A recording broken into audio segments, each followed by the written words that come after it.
Hello, this is Ashish Gaurav and you're watching Honey of Knowledge. In this edition of Friday Talk, we will be talking about few ideas on finance and investing. When you're new to finance and investing, there are few terms which you would find quite ambiguous and weird. So let's tackle one at a time and let's try to demystify few mystical financial terms. So let's start the video. When we talk about top line and bottom line, what do we mean? Top line is the revenue and bottom line is the profit. Now, there are many people who get confused between revenue and profit. Revenue is essentially sales, and when I mean in sales, I mean all the things which I have sold, what was the net value of that in terms of money. And what is profit?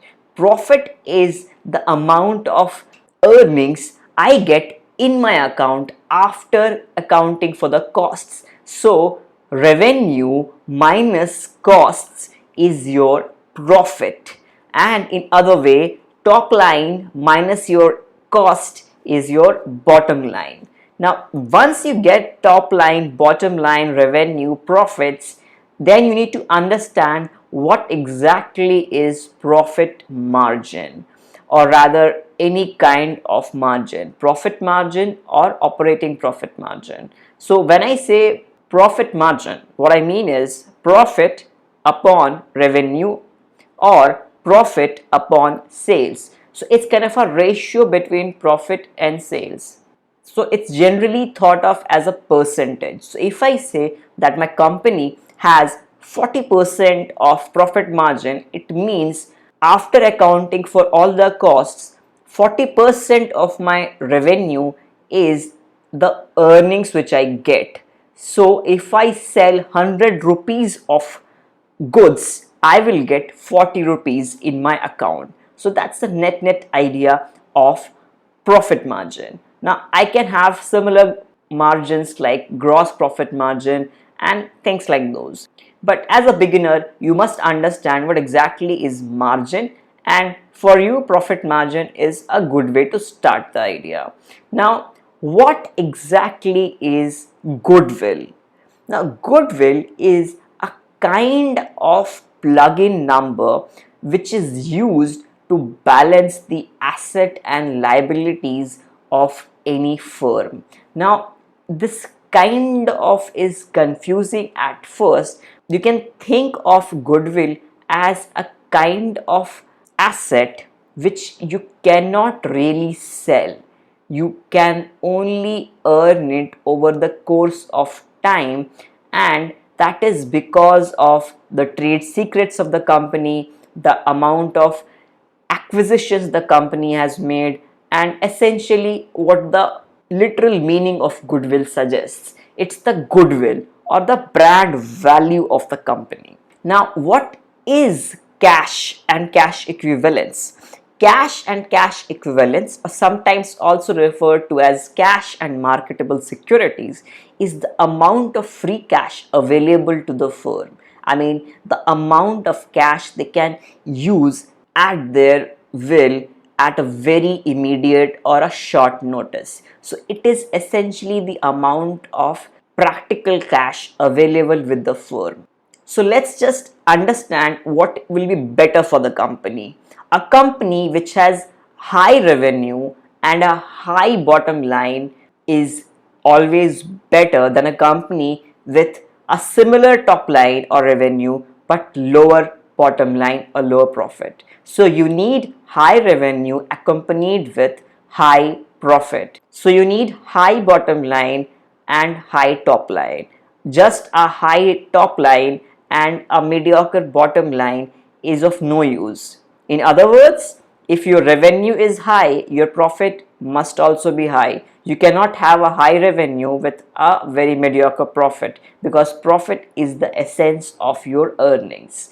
And a very high value of goodwill as a percentage of your asset is not really a good thing always, because goodwill is kind of an intangible, and whenever the company wants to have more value of intangibles, then it means there is something wrong with the company's assets. Now, this is a kind of thumb rule. I could be wrong at few instances, but this is kind of a practical idea to gauge the financial health of balance sheet. So you need a low value of goodwill and a high value of cash and cash equivalents.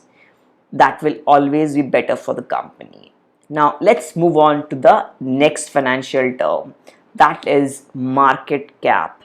Now market cap essentially is the amount of securities held by the market of the company in terms of money. So let us suppose I have 100 shares and each share has a market price of 10 rupees. So the market cap is 100 cross 10, which is 1000 rupees. So this is kind of an approximation to the value of the company. Now when I say value of the company, there are few adjustments you need to make from market cap, because market cap is a kind of perceptive value of the company and you need to adjust it a bit to get the real value of the company, if there is something like a real value.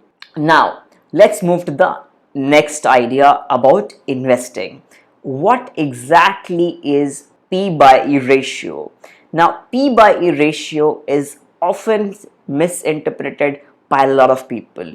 P by E or price by earnings is essentially price of one share of a publicly traded company upon the earnings, or rather the profit of the company. So price upon earnings, or P by E ratio. And as you might have already understood, a high P by E means the price of the company is high compared to the earnings which it is generating. So if I have to choose between two companies and I have a very similar kind of a structure between the company, they're in the same industry, a higher P by E means that the company is trading at a premium. It is expensive to the amount of earnings it is generating. And the reason why I am explaining this is that P by E can only be used when you are comparing similar companies.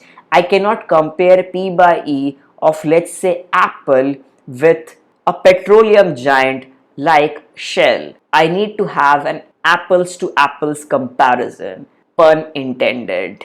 So the meaning here is that P by E ratio in similar companies is a measure of the priciness or the premium to the market price of that company share.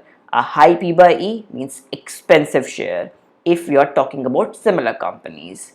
Now there are many ratios like these. Now if you want me to make a detailed video on these ideas and how to understand financial ratios and financial terms, comment below, and I will come up with such videos in future. Because in finance and investing, you need to know as much jargon as you can, because the amount of misinformation and conceptually incorrect ideas propagated on the internet is huge. And if you do not educate yourself regularly, you are going to get trapped in between these terms and you are going to get confused in how to interpret company reports and how to interpret the company health so as to invest with proper information. So I will continue my videos on investing ideas, and do let me know in the comments what kind of videos you want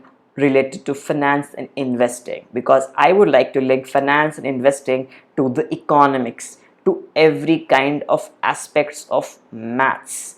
Now in this video I have nothing more to say, so before I leave the video I would request you to kindly subscribe to my channel and do not forget to click the bell icon, and I will see you again in another video. Bye bye.